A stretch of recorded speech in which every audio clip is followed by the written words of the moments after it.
penyebabnya, dan bagaimana cara manusia menghadapinya. Coba sekarang Ibu mau tanya, siapa yang bisa menjelaskan apa itu kelangkaan? Saya, Bu.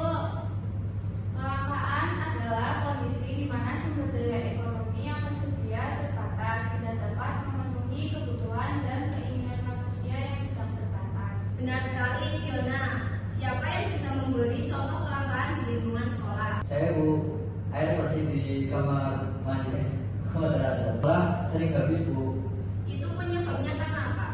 Karena yang pakai air bersih itu banyak sekali, Bu, siswa dan gurunya atau sebagainya. Dan tapi airnya itu pasokannya semakin lama semakin habis, Bu. Jadi ya sering habis. Bagus sekali jawabannya, Hilmi. Itu salah satu contoh kelangkaan sumber daya alam. Coba Ibu mau tanya lagi, menurut kalian apa penyebab kelangkaan yang terjadi di sekitar kalian?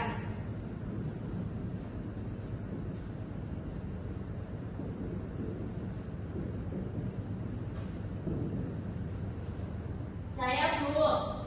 Kelangkaan bisa terjadi karena sumber daya terbatas, jumlah penduduk meningkat, dan distribusi barang tidak merata, Bu. Baik anak-anak, sebelum kita akhiri pelajaran hari ini, mari kita simpulkan bersama. Siapa yang bisa menyebutkan pengertian kelangkaan dengan kalimatnya sendiri? Saya, Bu. Kelangkaan itu keadaan di mana barang atau jasa sulit diperoleh karena sumber daya untuk memenuhinya terbatas, Bu. Bagus jawabannya, Nia. Jadi, kelangkaan merupakan masalah utama ekonomi karena manusia harus memilih dan menentukan prioritas kehidupan, mana yang harus dipenuhi terlebih dahulu. Nah, dari pembelajaran hari ini, apa pelajaran penting yang bisa kalian ambil?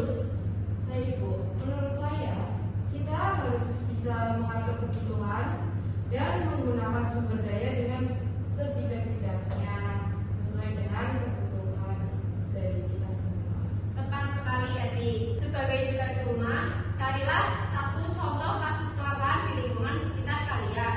Tugasnya bisa berupa artikel, berita, atau pengalaman pribadi. Tuliskan penyebab dan dampaknya. Lalu tugasnya dibawa minggu depan untuk kita diskusikan. Siap, Bu. Hari ini kita sudah belajar tentang pengertian, faktor penyebab, dan contoh kelangkaan. Semoga pembelajaran hari ini bisa bermanfaat bagi kalian semua. Terima kasih atas perhatian dan kerjasamanya hari ini. Sampai jumpa di pertemuan minggu depan. Jangan lupa tetap semangat dan peduli terhadap lingkungan sekitar. Terima kasih, Bu. Assalamualaikum